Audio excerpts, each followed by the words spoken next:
Our speaker this morning is Amanda Hudak. Amanda is a four-year student from Pottstown, PA. She is a member of the swimming and diving team, co-president of Hill Troubles, and co-editor of The Dial. She's also the proud roommate of Evelyn Higgins. Amanda?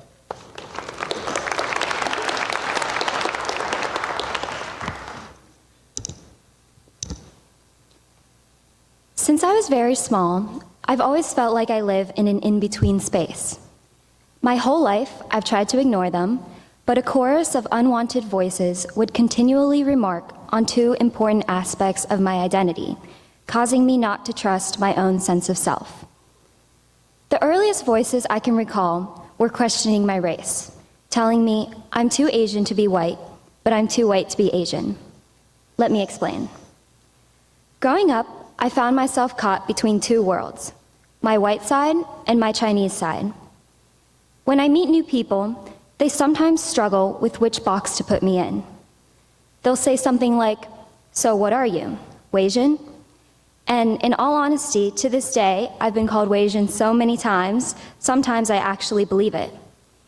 Sure, in fact, I did grow up in a small, predominantly white island in South Carolina with white parents where the closest thing to China was my favorite restaurant called Asian Bistro. In elementary school, I was one of two Asian kids in my class every single year. My parents did their best, but I definitely did not have much Asian context to identify with when I was young. But then on the other hand, I'm actually from China. I was adopted at the age of 2 in Chongqing, which people are surprised by when I tell them. My parents say I was speaking Mandarin in full sentences when they brought me home, and while I haven't done one of those genetic testing kits, I'm pretty sure I'm fully Chinese, as is my sister, who was also adopted a few years before me. But still, I have continually had to try to find a careful balance in where I stand on the spectrum of Asian or not. I have a huge, loving, extended family, but sometimes that made matters worse. My dad has 9 siblings, and my mom has 4. And although the summer family reunions in Wisconsin or Ohio are what I look forward to most, it is a bit overwhelming to look back at the photos and see that my sister and I are the only faces of color in a sea of white. Of course, in that moment, I realize I'm the luckiest girl in the world. But on bad days, I find that the question, "So, what are you?" is actually a fair one. Where do I belong? As I grew up, more negative voices joined in, focusing on an even bigger part of who I am, emphasizing once again how I don't fit neatly into someone else's boxes. This time saying, "I'm too disabled to be normal, but I'm too normal to be disabled." Let me explain. The grocery store is the first place I really noticed it. I was probably 7. Aisle after aisle, I would catch people staring, their judgmental eyes latched onto me like a target. The fear of being singled out would trail behind me like a heavy weight, slowing my step. I was convinced that they would glance downward and say to themselves, "Why are they different sizes? That's weird. I'm glad I'm not a cripple." I carried that burden around with me for a long time.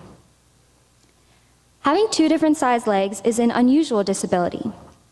My life has been filled with examination tables, MRIs, surgeries, blood tests, you name it. Due to an unknown medical condition, I had permanent nerve and muscle damage in my right leg. At age 4, I started my 5-year journey of bi-weekly physical therapy. The Tootsie Rolls my dad fished from his glove compartment after each session distracted me from the stares of the other PT kids whose injuries were only temporary. 6 years, 5 doctors, and no diagnosis. Was it clubfoot? Polio? Cerebral palsy?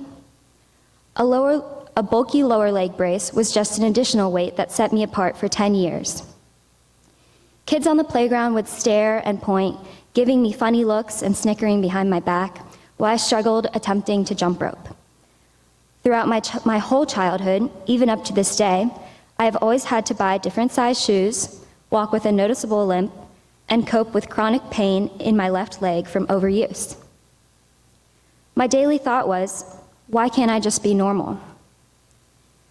I attended my first adaptive sports clinic during the summer of 2019 in San Diego, California, with CAF, the Challenged Athletes Foundation, where I spent a transformative week training with kids my age who had a variety of disabilities for a mini triathlon.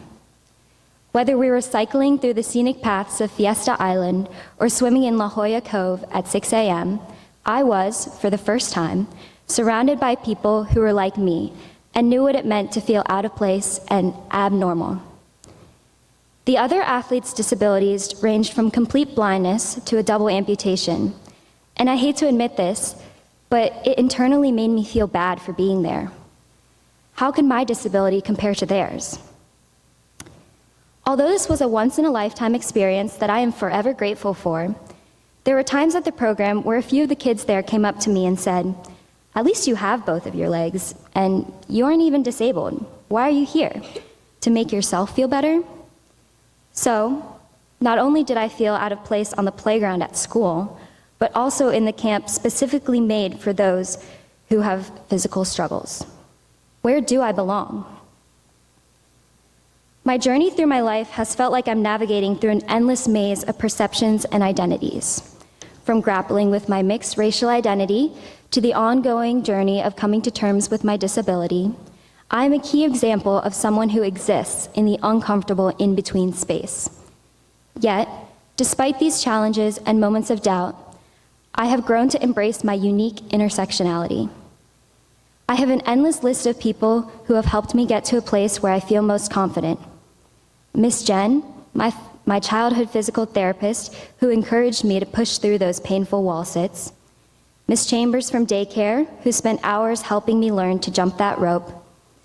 All my friends who have given me the laughs and love I needed in times of struggle, but especially Emily, who made me understand my disability better than I could myself through her lived experience with deafness.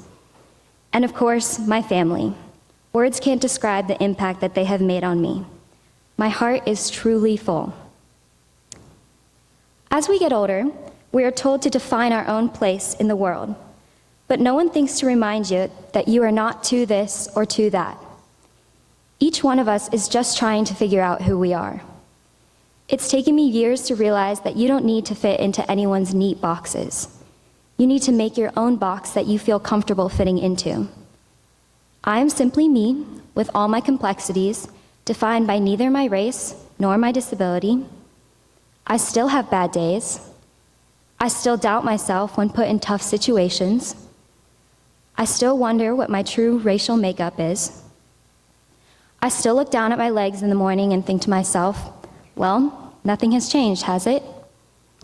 But when I look at those family photos now, instead of scrutinizing myself, I'm thinking only about the time my cousins cheered when I got up on water skis for the first time. And when I walk through the grocery store today, instead of imagining the cruel thoughts of passing strangers, I'm only focused on that home-cooked meal I plan to make and whom I plan to make it for. So to those who may ask me, so, what are you? I say, I am me, and that's more than enough. Thank you.